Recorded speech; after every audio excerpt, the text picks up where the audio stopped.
பிரியமானவர்களே, கர்த்தர் நல்லவர். இந்த நாள் கர்த்தர் உண்டு பண்ணின நாள். இதுல நாம் மகிழ்ந்து களி கூறுவோம். ஆண்டவராகிய இயேசு கிறிஸ்துவின் நாமத்தினால இந்த நல்ல போதனைகளை கேட்கும்படியாக நான் உங்க ஒவ்வொருத்தரையும் வாழ்த்தி ஆசீர்வதிக்கிறேன். கர்த்தர் நல்லவர். பாருங்க, ஒவ்வொரு நாளும் நான் 2006வது ஆண்டுல இந்த கர்த்தர் நல்லவர் என்கிற வார்த்தையை கற்றுக்கொண்டேன். பாருங்க, அந்த நாள்ல இருந்து இன்றைக்கு வரைக்கும் எத்தனையோ ஆண்டுகள் உருண்டோடி போயிருச்சு. மனுஷங்க மாறலாம், நம்ம சூழ்நிலைகள் மாறலாம், நம்மளை சுற்றிலும் இருக்கிற எல்லா காரியங்களும் மாறிட்டே போகலாம், நம்மளுடைய இருக்கிற இடம் மாறி போகலாம், எல்லாமே மாறும். பாருங்க, ஆனா கர்த்தர் அவர் நேற்றும் இன்றும் என்றும் மாறாதவராயிருக்கிறார். அவர் ஒரு அன்பான தகப்பன். பாருங்க, இந்த அன்பான நேச தகப்பனை குறித்து நாம் ஒவ்வொரு நாளும் அறிந்து கொள்வது, அவர் நல்லவர் நல்லவர் நல்லவர் என்று சொல்லிக்கொண்டே போனா நம்ம வாழ்நாள் எல்லாம் சொன்னாலும் அவருடைய உண்மைத்தன்மை அது என்றென்றைக்கும், அது நித்திய காலமும் நித்தியமா இருக்கிற அவருடைய கேரக்டர். பாருங்க, அவ்வளோ நல்ல தேவன். அவருடைய அன்பை குறித்து ஆராய்ந்து பார்க்கும்போது அதுக்கு முடிவே இல்லை. பாருங்க, அவ்வளோ நல்ல தேவன். இன்றைக்கு யார் நீங்க இந்த செய்தியை கேட்குறவங்க, என்ன நேசிக்கிறதுக்கு யாருமே இல்லையா, எனக்கு ஆறுதல் சொல்ல யாருமே இல்லையான்னு சொல்லி கவலையோடும் கண்ணீரோடும் ஒருவேளை நீங்க இந்த செய்தியை பார்த்து கொண்டிருக்கலாம். இதுல சொல்லப்படுகிற வார்த்தைகளை நீங்க கவனமாக எடுத்து திரும்பவுமாக இந்த செய்திகளை நீங்க கேளுங்க. இந்த கர்த்தர் நல்லவர் என்கிற வார்த்தை உங்க இருதயத்தை நிச்சயமாய் தொடும். உங்களுக்கு ஆறுதல் உண்டாகும். நீங்க எப்படிப்பட்ட பிரச்சனையில இருந்தாலும், எப்படிப்பட்ட பயத்துல இருந்தாலும் இந்த வார்த்தைகள் உங்களை விடுதலையாக்குகிற வார்த்தைகள். பாருங்க, பிசாசானவன் சொல்லுகிற பொய்யை குறித்து நீங்க பயப்பட வேண்டிய அவசியமே இல்லை. அவன் பிசாசு, அவன் எப்பொழுதுமே பொய் பேசி கொண்டே இருக்கிறவன் தான். அதனால உங்களுக்குள்ள வர்ற எண்ணங்களை குறித்து நீங்க பயப்பட வேண்டிய அவசியமே இல்லை. உங்களோடு கூட கர்த்தர் இருக்கிறார். அவருடைய வல்லமை உங்களோடு கூட இருக்கிறது. இதை குறித்தான செய்தியை தான் இன்னைக்கு நம்ம கேட்க போறோம். பாருங்க, முதல்ல ஒரு சீக்ரெட்டை அறிந்து கொள்ளுவோம். யோவான் 8வது அதிகாரம் 44வது வசனம். யோவான் 8:44. பாருங்க, நீங்கள் உங்கள் பிதாவாகிய பிசாசானவனால் உண்டானவர்கள், உங்கள் பிதாவினுடைய இச்சைகளின்படி செய்ய மனதாயிருக்கிறீர்கள். அவன் ஆதி முதற்கொண்டு மனுஷ கொலைபாதகனாயிருக்கிறான். சத்தியம் அவனிடத்தில் இல்லாதபடியால் அவன் சத்தியத்திலே நிலை நிற்கவில்லை. அவன் பொய்யனும் பொய்யுக்கு பிதாவுமாயிருக்கிறபடியால் அவன் பொய் பேசும்போது தன் சொந்தத்தில் எடுத்து பேசுகிறான். உங்களுக்குள்ள வர்ற பயமான எண்ணங்கள் எல்லாம் பிசாசு கொடுக்கிறது. பிசாசு குறித்து ஏசாண்டவர் நம்மளுக்கு சொல்ற வார்த்தை என்னன்னு பாருங்க. அவனிடத்துல சத்தியம் இல்லை, அவனுக்கு வசனம் எதுவும் இப்படிப்பட்ட கர்த்தருடைய வார்த்தைகள் அவனுக்கு தெரியாது. பாருங்க, அவன் பொய்யனும் பொய்யுக்கு பிதாவுமா இருக்கிறான். சத்தியம் அவனிடத்தில் இல்லை. அப்ப அந்த சத்தியம் இல்லாதவனை குறிச்சுதான் இன்றைக்கு மனுஷங்க பயந்துட்டு இருக்கிறாங்கன்னா, எத்தனையோ ஆண்டுகளாக இப்படிப்பட்ட பயத்துல இருந்தேன். பாருங்க, இந்த வசனம் தெரியாம எத்தனையோ ஆண்டுகளா பைபிளை படிச்சுட்டு இருக்கிற கர்த்தரை குறித்த ஒரு வெளிப்பாடு இல்ல, இந்த வார்த்தைகளை குறித்த வெளிப்பாடு இல்லாததுனால ரொம்ப வருஷங்கள் பயந்துகிட்டே இருந்தேன். பாருங்க, என்றைக்கு இந்த வசனத்தை தெரிந்து கொண்டனும், போன வாரம் இந்த வசனத்தை படிக்கும் போது இந்த வசனம், இந்த வார்த்தை என்ன தொட்டது. என்னன்னா, சத்தியம் அவனிடத்தில் இல்லாதபடியால், பிசாசு கிட்ட சத்தியம் கிடையாது. அவன் சத்தியத்திலே நிலை நிற்கவில்லை. சத்தியமே அவனுக்கு தெரியாது. சத்தியம் அவனிடத்தில் நிலை நிற்கவில்லை. அப்ப அவன் சொல்ற பொய்யுக்கு தான் நம்ம பயந்துக்கிறோம். உனக்கு வேலை கிடைக்காது, உன்னோட வாழ்க்கை என்ன ஆக போகுதோ, நீ உருப்பட போறதில்ல, உன் குடும்பம் நாசமாதான் போகும், உன்னால சம்பாதிக்க முடியாது, உனக்கு வியாதி வந்துடும், உனக்கு வந்திருக்கிறது இது கேன்சரு, நீ செத்து போயிருவ. இப்படிப்பட்ட வார்த்தைகள் எல்லாம் பிசாசின் இடத்துல இருந்து வருது. அவன்கிட்ட வசனம் இல்லை, சத்தியம் இல்லை. சத்தியம் இல்லாதனால அவன் பொய்யா பேசுறான். ஏசாண்டவர் எவ்வளவு தெளிவா சொல்றாருன்னு பாருங்க. அவன் பொய்யனும் பொய்யுக்கு பிதாவுமா இருக்கிறபடியால் அவன் பொய் பேசும்போது தன் சொந்தத்தில், பசங்கள்லாம் பேசிக்குவாங்க, புரட விடுறது, என்னடா புரடா சுடுறியான்னு, அப்படி இந்த மாதிரி அவன் ஒரு புரட மாஸ்டர். பாருங்க, அவன் பொய்யனும் பொய்யுக்கு பிதாவுமா இருக்கிறான்.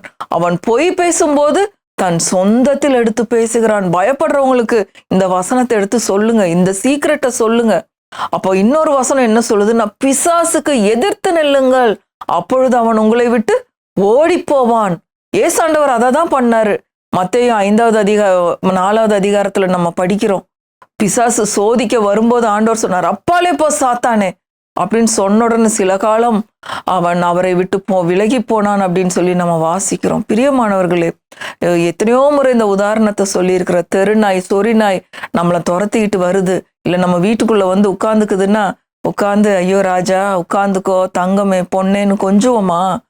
என்ன பண்ணுவோம்? கைக்கு கிடைக்கிறத எடுத்து அடிச்சு விரட்டுவோம். பாருங்க, சாத்தான் அப்படிதான் பண்ணணும். இயேசுவின் நாமத்தினால ஓடிப்போ சாத்தானேங்கும் போது அவன் ஓடியே போவான். அவனிடத்தில் சத்தியம் இல்லை, சத்தியம் இல்லாததுனால அவன் பேசும்போது தன் சொந்தத்தில் எடுத்து பேசுகிறான். அதனால பிசாசை குறித்து நம்ம பயப்பட வேண்டிய அவசியமே இல்லை. இப்ப நம்ம கொஞ்ச நாட்களா சுகத்தை குறித்ததான வார்த்தைகளை தியானிச்சு வர்றோம்.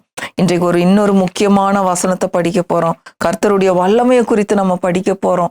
இயேசுவை மரித்தோரிலிருந்து எழுப்பினவருடைய ஆவியானவர் உங்களுக்குள்ளேயும் எனக்குள்ளேயும் வாசம் பண்ணி கொண்டிருக்கிறாருங்கிற தைரியம் ஊட்டக்கூடிய வசனத்தை நம்ம இன்னைக்கு படிக்க போறோம். பாருங்க, ரோமர் 8வது அதிகாரம் 11வது வசனம் ரொம்ப முக்கியமான வசனம். நாம் பலவீனங்கள் ஏற்படும் பொழுது நாம் இப்படிப்பட்ட வார்த்தைகளை எடுத்து விசுவாசத்தை நாம் பலப்படுத்தி கொள்ள வேண்டும். கர்த்தருடைய வார்த்தைகளை எடுத்து நம்ம சொல்ல சொல்ல சொல்ல நம்மளுக்குள்ள பலன் உண்டாயிருக்கும். பாருங்க, ரோமர் 8வது அதிகாரம் 11வது வசனம். அன்றியும் இயேசுவை மரித்தோரிலிருந்து எழுப்பினவருடைய ஆவி உங்களில் வாசமாயிருந்தால், கிறிஸ்துவை மரித்தோரிலிருந்து எழுப்பினவர் உங்களில் வாசமாயிருக்கிற தம்முடைய ஆவியினாலே சாவுக்கு ஏதுவான உங்கள் சரீரங்களையும் உயிர்ப்பிப்பார். உங்களுடைய சரீரம் எப்படிப்பட்ட பலவீனத்துல வியாதியில பலவீனப்பட்டு போயிருந்தாலும் பரவாயில்ல, எல்லா உறுப்புகளையும் அவர் உயிர்ப்பிக்கிற தேவனாயிருக்கிறார். ஏன்னா இயேசுவை மரித்தோரிலிருந்து எழுப்பின ஆவி, இயேசுவை எப்படி அவரை அடிச்சு அப்படியே அவர் உடம்புல ஒரு சொட்டு ரத்தம் கூட இல்லாத அளவுக்கு அடிச்சு அவருடைய சரீரம் நார் நாராக கிழிக்கப்பட்டது. எருசலேமின் வீதிகளில் அவருடைய சரீரம் அப்படியே இழுத்து வரப்பட்டது. பாருங்க, அப்படி இழுத்து வந்தும் கூட அவங்களுக்கெல்லாம் ரோமர்களுக்கு வெறி அடங்கலை. சிலுவை மரத்துல தூக்கி போட்டாங்க. அந்த சிலுவை மரத்துல தூக்கி போடுற மரணமானது அது ஒரு சபிக்கப்பட்ட மரணம். பாருங்க, அந்த சாபத்தை அவர் நமக்காக ஏற்றுக்கொண்டார், உங்களுக்காகவும் எனக்காகவும் ஏற்றுக்கொண்டார். பாருங்க, உடம்புல ஒரு இடத்துல கூட காயம் இல்லாம இல்ல, மொத்த சரீரமும் உச்சந்தலையிலிருந்து உள்ளங்கால் வரைக்கும் அவர் சரீரம் முழுவதும் காயங்களால இருந்தது. அப்படிதான் சிலுவையில தொங்கினாரு. ஒரு ட்ரெஸ் கூட அவர் மேல இல்ல, நிர்வாணமாய் நம்மளுக்காக தொங்கினார். பாருங்க, எவ்வளோ ஒரு டிரான்ஸ்லேஷன்ல போடப்பட்டிருக்கு, எனக்கு வெட்கமாய் இருந்தது அப்படின்னு சொல்லி. அப்படி நிர்வாணமாய் அவரை தொங்க விட்டாங்க. சிலுவை மரணம் அப்படிங்கிறது அப்படி ஒரு கொடூரமான மரணம். பாவிகளுக்கு நடுவுல நீதிபரராகிய ஆண்டவராகிய இயேசு கிறிஸ்து தெய்வ குமாரன், பரலோகத்திலிருந்து நமக்காக வந்த இரட்சகர், பரலோகத்தின் செல்ல பிள்ளை, பிதாவின் மடியில் இருந்த ஒரே பேரான தெய்வ குமாரன் உங்களுக்காகவும் எனக்காகவும் அந்த சிலுவை மரணத்துல அகோர மரணத்தை அடைந்தார். பாருங்க, அவ்வளோ காயங்களால ஒரு சொட்டு ரத்தம் கூட சரீரத்துல இல்லை. அப்படியாக தன்னுடைய ஆவியை பிதாவினிடத்தில் ஒப்பு கொடுத்தார். பாருங்க, அப்படிப்பட்ட அந்த ஆவி, அப்படிப்பட்ட பிதாவின் தெய்வ குமாரனை ஆவியானவர் எப்படி எழுப்பினாரு அப்படின்னா, அவர் எழும்பி வரும்பொழுது மரியாளுக்கு போய் காட்சி கொடுக்கும்போது அவ்வளோ அந்த காயங்களோட போய் காட்சி கொடுத்திருந்தா அவ பயந்து நடுங்கி ஓடியே போயிருப்பா. அப்படியே முற்றும் முழுவதும் குணமாக்கப்பட்டவராக, ஒரு காயங்கள் கூட இல்லாதவராக மரியாளுக்கு அப்படி போய் காட்சி கொடுத்தாரு. பாருங்க, எவ்வளவு ஒரு தெய்வீக காட்சின்னு பாருங்க பிரியமானவர்களே. அப்படிப்பட்ட காயங்களோட இரத்த காட்சிகளோட இயேசு கிறிஸ்து எழுப்பப்பட்டார். பாருங்க, எழுப்புறதுக்கு, இயேசுவை எழுப்புறதுக்கு எப்படி ஒரு வல்லமை தேவைப்பட்டிருக்கும். அதுதான் ஆவியானவர். அவரை எழுப்பின அந்த ஆவியானவர் இன்றைக்கு அட் பிரசன்ட் உங்களுக்குள்ளேயும் எனக்குள்ளேயும் வாழ்ந்து கொண்டிருக்கிறார். அவ்வளவு வல்லமையுடைய ஆவியானவர் நமக்குள்ள வாழ்ந்து கொண்டிருக்கிறார். வரப்போகிற காரியங்களை சொல்லிக் கொடுக்கிற ஆவியானவர், பலவீனங்களை நீக்குகிற ஆவியானவர். பரிசுத்த ஆவி உங்களிடத்துல வரும்பொழுது நீங்கள் பலனடைந்து யூதேயாவிலும் எருசலேமிலும் சமாரியாவிலும் பூமியின் கடைசி பரியந்தமும் எனக்கு சாட்சிகளாய் இருப்பீர்கள் என்று கர்த்தருடைய வார்த்தை அப்போஸ்தலர் 1வது அதிகாரம் 8வது வசனத்துல போடப்பட்டிருக்கு. நீங்க எடுத்து படிச்சு பாருங்க. அப்போஸ்தலர் 1:8. பலப்படுத்துகிற ஆவியானவர் இன்றைக்கு இவர் உங்களோடு கூட இருக்கிறார். பாருங்க, நீங்க பயப்பட வேண்டிய அவசியமே இல்லை. 2 தீமோத்தேயு 1:7 நம்ம வாசிப்போம். தேவன் நமக்கு பயமுள்ள ஆவியை கொடாமல் பலமும் அன்பும் தெளிந்த புத்தியுள்ள ஆவியை கொடுத்திருக்கிறார். தேவன் உங்களுக்கு பலமும் அன்பும் தெளிந்த புத்தியுள்ள ஆவியை கொடுத்திருக்கிறார். உங்களோடு கூட என்றென்றைக்கும் தங்கும்படியாக பரிசுத்த ஆவியானவரை கொடுத்திருக்கிறார். உங்களை தூக்கி எடுக்கும்படியான ஆவியானவரை கொடுத்திருக்கிறார். கிறிஸ்துவை மரித்தோரிலிருந்து எழுப்பின ஆவியானவர் இன்று நமக்குள்ள வாசம் பண்ணி கொண்டிருக்கிறார். அதனால நம்ம பயப்பட வேண்டிய அவசியமே இல்லை.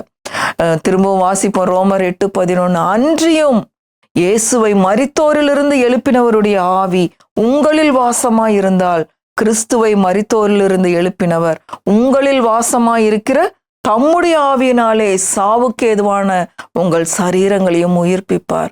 உங்களுடைய சரீரங்கள், நம்முடைய சரீரங்கள் உயிர்ப்பிக்கப்பட்டு அவருடைய சாயல்ல இன்றைக்கு நம்ம இருக்கிறோம். பாருங்க, எவ்வளவு ஒரு அற்புதமான சத்தியம் பாருங்க. இப்படிப்பட்ட சத்தியங்களை அறிந்த நமக்கு பயமே கிடையாது. தைரியமா இருக்கலாம், சந்தோஷமா இருக்கலாம், துக்கமுகமா இருக்க வேண்டிய அவசியமே இல்லை. இப்படிப்பட்ட கர்த்தர், பிதா, குமாரன், பரிசுத்த ஆவியானவர் இன்று உங்களோடும் என்னோடும் வாசம் பண்ணி கொண்டிருக்கிறார். இப்படிப்பட்ட வார்த்தைகளை தொடர்ந்து நீங்க கேளுங்க. அநேகருக்கு இந்த வார்த்தைகளை சொல்லிக் கொடுங்க. பயப்படுறவங்களுக்கு சொல்லிக் கொடுங்க. எல்லாரும் பயத்திலிருந்து விடுதலை அடைவோம். கர்த்தர் நல்லவர், அவரை துதியுங்கள். அவர் கிருபை என்றும் உள்ளது. ஆமென், ஆமென், ஆமென்.